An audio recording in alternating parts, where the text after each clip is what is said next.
네, 제가 몇 년 전에 제 첫째 아이가 처음 낳고 나서 한 1년 됐을 때쯤에 한국에 간 적이 있습니다. 그때 저희 부모님이 한국에 계셔서 아내와 함께 이렇게 갔었는데, 그때 아이가 밤에 이제 시차 때문에 잠을 잘 자지 않았습니다. 그래서 도착하고 나서 새벽까지 애가 자지 않아서 아직도 기억나는 것이 새벽 3시쯤에 제 부모님이 서울에 사시는데 아이를 유모차에 넣고 이제 밤길을 이제 걷기 시작했습니다. 어떻게든 애를 한번 재워보겠다고 그렇게 밖에 나왔었는데, 예전에 어렸을 때 제가 이제 한국에 좀 있었던 적이 있었는데, 근데 이제 크고 나서는 그렇게 밤에 이렇게 막 나갈 일이 많이 없었습니다. 근데 그때 새벽 3시에 이렇게 돌아다니면서 저는 좀 평안한 고요한 어떤 밤길을 생각하고 있었는데, 아직도 기억에 남는 것이 길거리에 고함을 지르는 사람들, 또 비틀비틀 거리면서 자기 몸을 가누지 못하는 사람들, 또 어떤 경우에는 정말 바닥에 주저앉아 있는 사람들, 막 토하고 있는 사람들, 아이에게 미안할 정도로 어떻게 보면은 막 그런 여러 가지 모습들을 많이 봤었습니다. 그래서 그 광경을 보면서 이분들이 어떤 마음으로 어떤 생각을 가지고 왜 이렇게까지 술을 드셨나라는 생각이 좀 들었던 것 같습니다. 그렇게 참 자기의 몸 자체도 이렇게 가누지 못하는 정도로 그렇게 꼭 술을 마셔야 했나라는 생각도 좀 들게 되었고요. 근데 어제 본문에서도 그렇고 오늘 본문에서도 그렇고 이렇게 교만함과 또 이렇게 타락 속에 살아가고 있는 사람들을 비유할 때 지금 이사야 선지자가 술 취한 자라는 표현을 사용하고 있습니다. 이제 어제 본문에서는 에브라임, 북이스라엘에 대해서 특히 그 지도자들에 대해서 이들이 무책임하고 무능력하고 참 교만하게 살아가는 그 모습이 마치 술에 취해 살아가는 사람 같다라고 그렇게 이사야 선지자가 선포했는데, 오늘 본문에서는 이 예언의 말씀을 듣고 있는 이 남유다조차도 별로 다르지 않다라는 것을 지금 이사야 선지자가 말하고 있습니다. 오늘 본문 7절과 8절입니다. 그리하여도 이들은 포도주로 말미암아 엿걸음치며 독주로 말미암아 비틀거리며 제사장과 선지자도 독주로 말미암아 엿걸음치며 포도주에 빠지며 독주로 말미암아 비틀거리며 환상을 잘못 풀며 재판할 때 실수하나니 모든 상에는 토한 것 더러운 것이 가득하고 깨끗한 곳도 없도다. 그래서 이 그리하여도라고 하는 표현은 이렇게 북이스라엘이 망하고 있는 것을 보고 있음에도 이렇게 자만함과 정말 이 타락한 그 삶을 살아가고 있는 이 북이스라엘의 그 모습을 보면서도 너희가 그리하여도 동일하게 살아간다고 지금 이사야 선지자가 말을 하고 있습니다. 엿걸음을 치며 비틀거리며 라고 하는 것은 자기를 주체할 수 없는 어떤 도저히 통제력을 잃어버린 그런 상황을 완전히 자기의 몸을 가누지 못하고 있는 그런 상황을 말하고 있는 것입니다. 근데 더 놀라운 것은 그냥 일반인이 이렇게 술에 취해서 다니고 있는 것이 아니라 오늘 본문에 보니까 누가 이렇게 술 취한 상태로 이제 생활을 하고 있습니까? 제사장과 선지자들이, 다시 말해서 그 사회 속에서 정말 사람들에게 존경을 받고 사람들에게 리더로 추경을 받았던 이런 사람들이 지금 타락한 삶을 살고 있는 것입니다. 특히 하나님의 말씀에 본이 되어야 되는 제사장들, 정말 인간과 하나님의 그 관계 속에서 중재자 역할을 해야 되는, 백성을 대신해서 제사를 드려야 하는 그 막중한 임무를 갖고 있는 제사장들이 지금 술에 취해 있는 것이고, 또 더 나아가서 하나님의 말씀을 거룩하게 선포해야 되는 이 선지자들이 지금 취해서 풍요와 또 쾌락에 빠져서 그렇게 살아가고 있는 것을 볼 수가 있습니다. 참 이 말씀을 보면서 한 가지 저희가 깨닫게 되는 것은 이 리더들이 정말 타락했을 때, 리더들이 올바르게 서지 못했을 때 그 영향은 자신의 삶만 어떻게 보면 망치는 것이 아니라 결국에는 다른 사람의 인생 또한 망치게 되는 것을 볼 수가 있습니다. 왜냐하면 오늘 본문에 보니까 이들이 술에 취해서 환상을 제대로 풀지 못하고 또 재판을 제대로 할 수 없다라고 그렇게 말하고 있습니다. 하나님의 말씀을 듣고 백성들이 거룩한 삶을 살아야 되는데, 또 불의한이 있을 때는 이 리더들이 나와서 재판을 하고 하나님의 말씀대로 올바르게 백성들이 살 수 있도록 도와줘야 되는데, 이렇게 자신의 삶 가운데서 정말 풍요로운 그 삶 속에서 또 어떤 쾌락을 느끼면서 살아가고 있는 이 리더들 때문에 결국에 피해보는 사람들은 누구입니까? 바로 백성들입니다. 남유다의 이 백성들은 결국엔 그 리더들을 따라가고 있는 것을 볼 수가 있습니다. 그렇기 때문에 저희 교회에서도 물론 성경에서 술을 입에 대는 것 자체를 죄라고 하는 경우는 없습니다. 근데 술에 취하는 것은 분명히 죄라고 성경은 그렇게 말을 하고 있습니다. 그리고 더 나아가서 특히 리더의 경우에서는 술을 즐기면 안 된다고 디모데전서 3장에서 이제 감독자, 이제 목회자에게도 그렇게 당부를 하고, 또 더 나아가서 집사들에게도 너희가 술에 임박하지 아니하고 많은 술을 좋아하지 않고 술에 대해서 정말 조심하라고 그렇게 말을 하고 있는 그 이유가 어떻게 보면은 우리가 술에 취해 있을 때 나의 어떤 통제력이 잃었을 때 도저히 내가 하고 있는 그 말과 행동을 어떻게 내가 통제할 수 없을 때는 결국에는 다른 사람에게 덕이 안 된다는 것을 보여주고 있는 것입니다. 이 리더가 그래서 더 조심해야 되는 그 이유는 그만큼 영향력을 우리가 발휘하기 때문에 그렇습니다. 그래서 어쨌든 이 남유다는 지금 타락하고 있는 그 이유가 바로 술 취해서, 물론 이 술이 문제일 수도 있고, 어떻게 보면 이 표현은 뭐냐면은 무언가에 지금 사로잡혀서 지금 남유다가 살아가고 있다는 것을 말해주고 있습니다. 저희는 삶 가운데 물론 술에 취해 있을 수 있고 아니면 다른 것에 우리가 취해서 사로잡혀서 살 수가 있습니다. 우리가 술을 많이 마셔서 내가 그러지 말았어야 되는데 실수했어라고 하는데, 사실 술이 무서운 이유는 우리가 평소에 하지 않는 그 행동들, 통제력을 잃게 하게 만들고 하지 않을 말들을 하게 만든다는 것이 참 무서운 것입니다.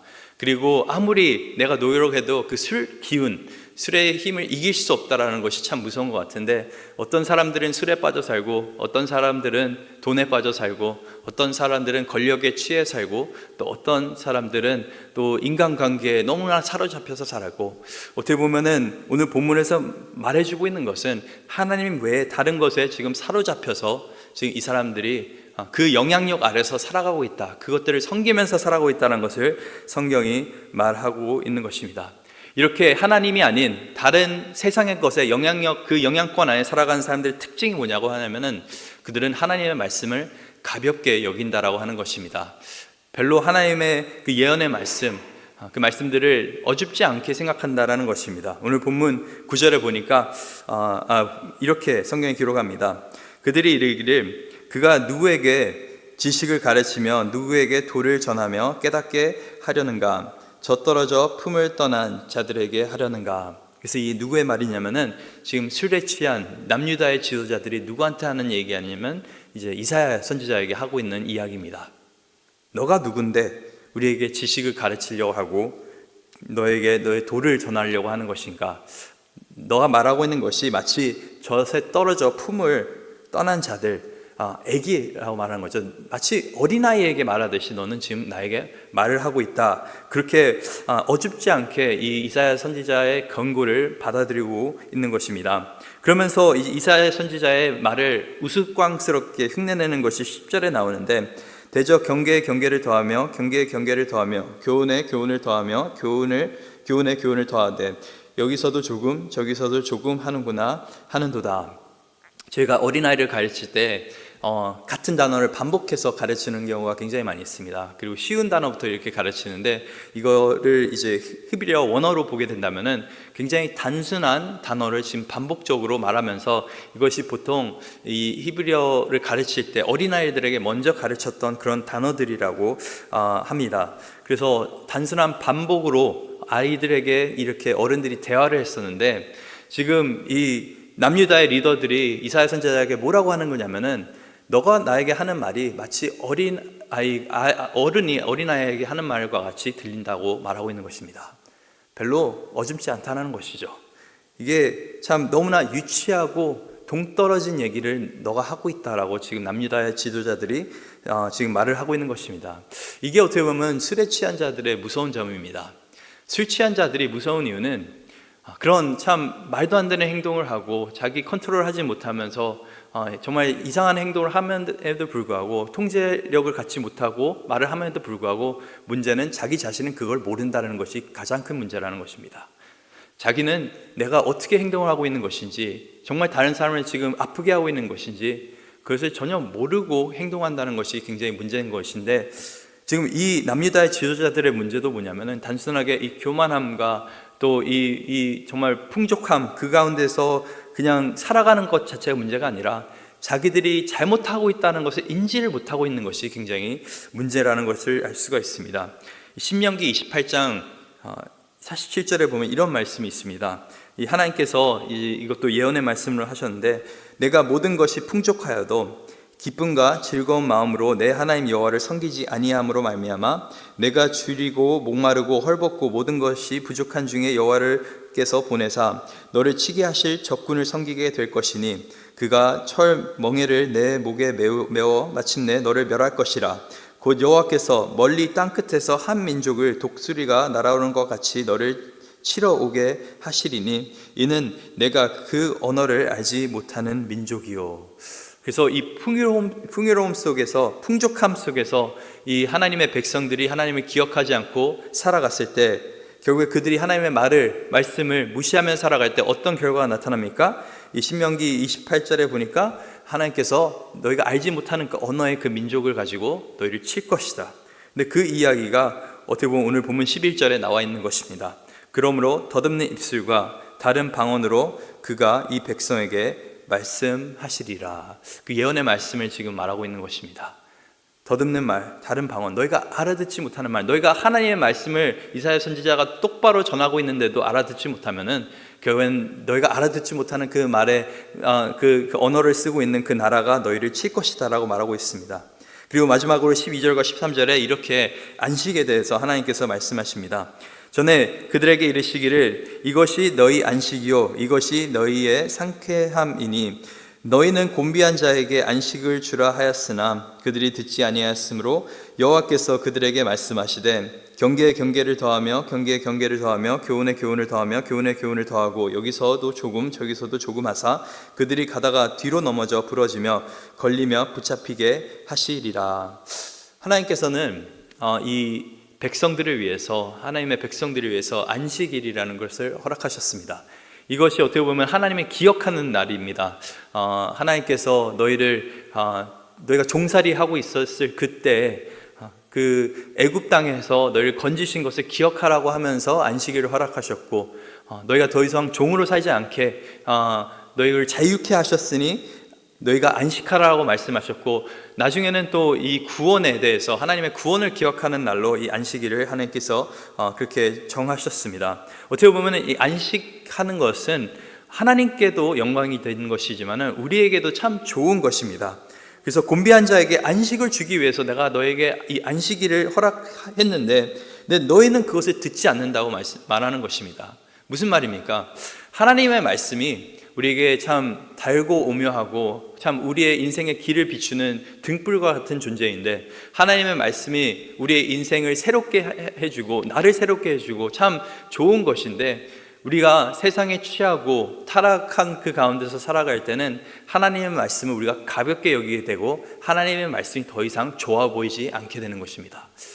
이것이 어떻게 보면은 이 세상 속에서 술에 취해서 아니면 다른 것에 취해서 살아가는 그 백성들의 이 겪게 되는 어떻게 타락함인데, 우리는 오늘 삶 가운데서 혹시 하나님의 말씀을 참 달고 오묘하게 묵상하고 있습니까?